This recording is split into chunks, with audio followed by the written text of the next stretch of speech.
Good morning. चलिए आज हम लोग बात करेंगे ऑपरेशन शीट के बारे में।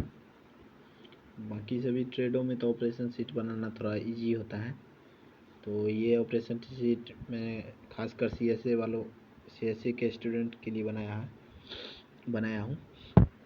तो देखिए, ऊपर में हेडिंग आपको लिख देना है आपके कॉलेज का नाम, उसके बाद जो भी उसका एड्रेस पिन कोड है, उसके बाद आपको दे देना है ऑपरेशन शीट।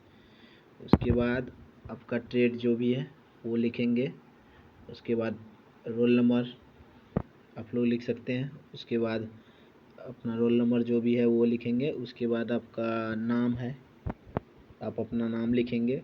उसके बाद टाइटल यानी आप जो डेमोन्स्ट्रेशन में दिखा रहे हैं, मैं एक बार आप लोगों को जानकारी के लिए बता दूं कि ऑपरेशन शीट आप लोगों को डेमोन्स्ट्रेशन प्लान के साथ लगाना पड़ता है, इसीलिए तो जो टॉपिक आपने डेमोन्स्ट्रेशन में लिया होगा उसी का टाइटल यहाँ आप लोग लिखेंगे। उसका सारा प्रोसीड्यूर आपको ऑपरेशन शीट में बताना पड़ेगा। तो टाइटल जैसे कि मेरा एक टॉपिक है क्रिएट टेबल इन माईएसक्यूएल, तो माईएसक्यूएल में टेबल क्रिएट करने के लिए ये ऑपरेशन शीट कैसे कैसे हम लोग टेबल क्रिएट करेंगे, कैसे डाटाबेस क्रिएट करेंगे, तो ये सारा प्रोसीड्यूर इसके अंदर दिया गया है। किस सॉफ्टवेयर के थ्रू करेंगे ये सारा चीज़ दिया हुआ है। तो क्रिएट टेबल इन माईएसक्यूएल इस ऑपरेशन शीट का टाइटल है वो आप लोग अपना खुद का जो टॉपिक होगा उसका टाइटल दे सकते हैं। आगे है आप लोगों को इसका ऑब्जेक्टिव, तो ऑब्जेक्टिव मैंने 2-3 लिख दिया है। तो इस ऑपरेशन शीट के सारे से क्या क्या स्टूडेंट सीख पाएगा, टू नो अबाउट माईएसक्यूएल, तो माईएसक्यूएल के बारे में जान पाएगा क्या होता है क्या नहीं होता है। उसके बाद है आपका to learn making a databases, यानी वो डाटाबेस बनाना सीख पाएंगे। उसके बाद to create table and databases, employees, student, library etc, तो वो क्या कर पाएंगे, क्रिएट कर पाएंगे टेबल, क्रिएट कर पाएंगे डाटाबेसेस।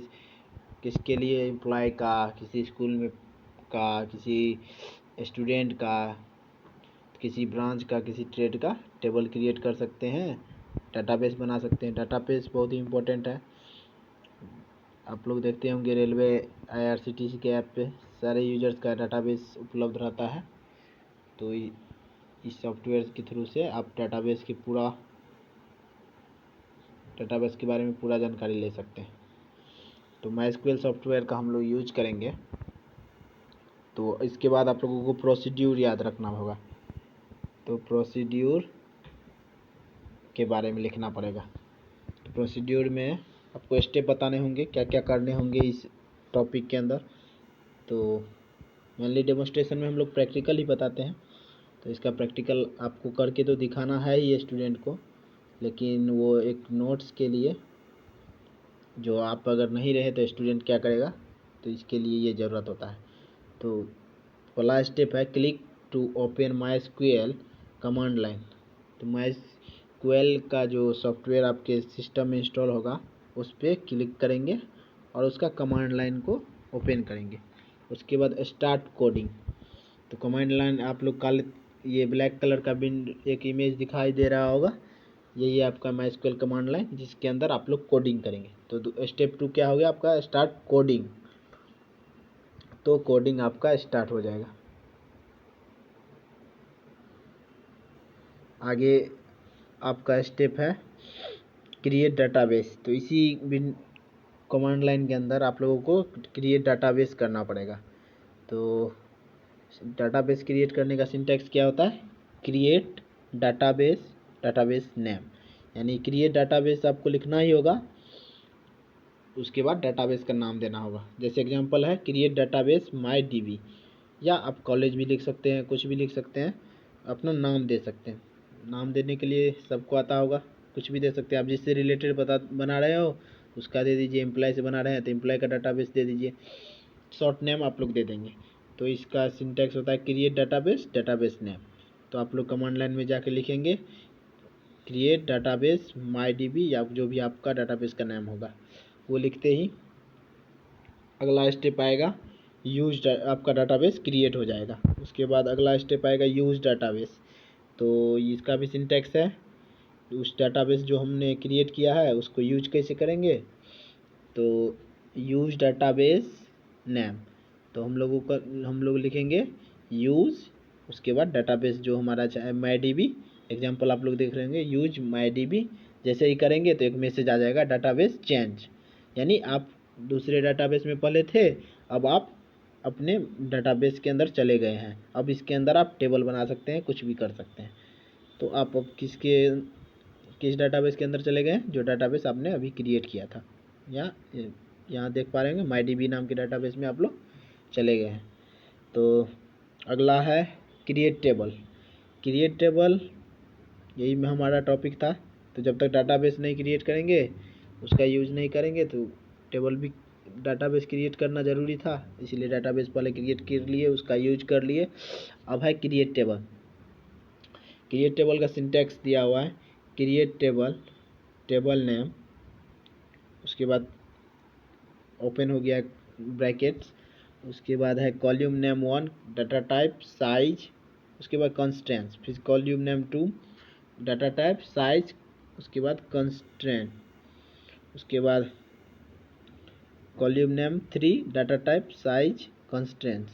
उसके बाद लास्ट जो लाइन है column name 3, data type size constraint, इसमें क्या करना है आप लोगों को, कॉमा के साथ सेपरेट नहीं करना है, यानी लास्ट लाइन जो हमारा होगा वहाँ पर कॉमा नहीं लगाना है। उससे पहले देखिए column name 1 data type size constant में कॉमा लगा हुआ है, column name 2 data type size constant में कॉमा लगा हुआ है, यानी आप अंतिम कर रहे हैं तो उससे पहले वाला लाइन को आप लोग कॉमा के साथ सेपरेट नहीं करेंगे।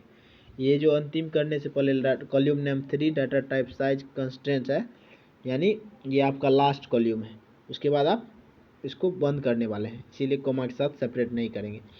आप चाहें तो इस पूरे कोड को एक लाइन में भी लिख सकते हैं, लेकिन एक लाइन में लिखने से क्या होगा, आप खुद ही नहीं कभी फिर दोबारा से उस कोडिंग को देखेंगे तो खुद नहीं समझ पाएंगे।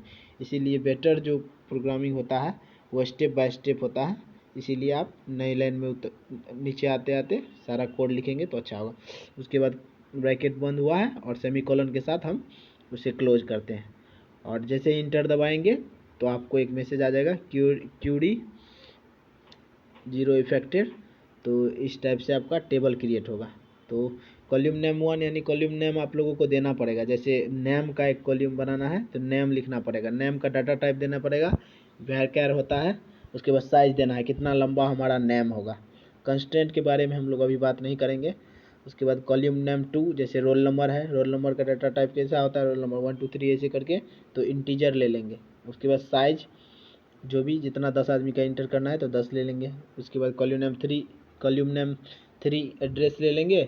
उसके बाद उसका डाटा टाइप varchar ले लेंगे। उसके varchar मतलब स्ट्रिंग, आप लोगों को स्ट्रिंग कैरेक्टर लिखना है तो varchar का यूज करेंगे। उसके बाद साइज कुछ भी 50 कैरेक्टर लंबा होना चाहिए आपका एड्रेस, तो 50 कैरेक्टर लिख लेंगे। उसके बाद स्टेप 6 में आता है आप लोगों का डिस्क्राइब टेबल। तो जैसे ही आपका टेबल क्रिएट हो गया होगा, create table, table name syntax से, उसके बाद कॉलम नेम आप लोगों को देना होगा। तो आप लोग डिस्क्राइब टेबल, जिसका सिंटैक्स है डेस्क टेबल नेम, डेस्क और टेबल का नेम, जैसे आप लोग कुछ भी टेबल का नाम लिख रही है, एम्प्लॉय लिखिए तो डेस्क एम्प्लॉय कीजिएगा, तो आपका टेबल आपको दिखाई देगा। भले उसमें वैल्यू इंसर्ट नहीं होगा, लेकिन आपका टेबल का स्ट्रक्चर आप लोगों को वहाँ दिखाई देगा। इसका प्रैक्टिकल आप लोग देख पाएंगे, हो सकेगा तो मैं इसका कोशिश करूँगा प्रैक्टिकल दिखाने का। ये स्टेप है ऑपरेशन शीट में क्या क्या आप लोगों को करना है। अगला है step 7, insert value into table. तो जब आपका टेबल क्रिएट हो गया तो आप इसमें चाहे तो इंसर्ट वैल्यू कर सकते हैं, सारा वैल्यू दे सकते हैं। जैसे नेम में जैसे प्रीतम साधु है, 801 उसका रोल नंबर है, कोलकाता है, ये सब आप वैल्यू इंसर्ट कर सकते हैं। तो इस पर अभी बात नहीं करेंगे। क्रिएट टेबल आप लोगों को बता दिया। ये क्रिएट टेबल, इसका सिंटैक्स होता है, टेबल का नाम देना होगा, फिर कॉलम नेम, फिर डाटा टाइप, उसके बाद साइज। ऐसे ही करके आपको जितने कॉलम अपने टेबल में डालने हैं सारे का नाम लिखेंगे। लास्ट लाइन लिखने से पहले लास्ट लाइन को आप लोग कॉमा के साथ सेपरेट नहीं करेंगे।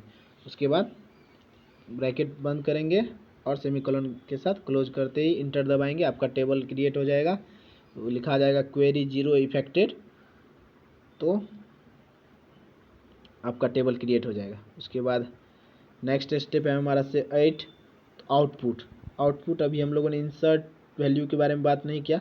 तो आउटपुट आपको ऐसा आएगा, अगर आप नेम नाम का एक कॉलम बनाते हैं, रोल नंबर नाम का कॉलम बनाते हैं और एड्रेस नाम का एक कॉलम बनाते हैं, तो आपका नेम आ जाएगा आउटपुट में, रोल नंबर का कॉलम आ जाएगा, उसके बाद एड्रेस का कॉलम आ जाएगा। ये 3 कॉलम का आप बना रहे हैं तो आपका ये तीनों टेबल स्ट्रक्चर में आ जाएगा। जैसे ही डेस्क टेबल नेम कमांड दबाइएगा तो आपका ये स्ट्रक्चर आ जाएगा। तो आई होप आप लोगों को समझ में आया होगा। तो जिन लोगों ने नहीं बनाया है ऑपरेशन शीट वो बना लें। फिर मिलेंगे एक नेक्स्ट वीडियो में। So thanks for watching this video.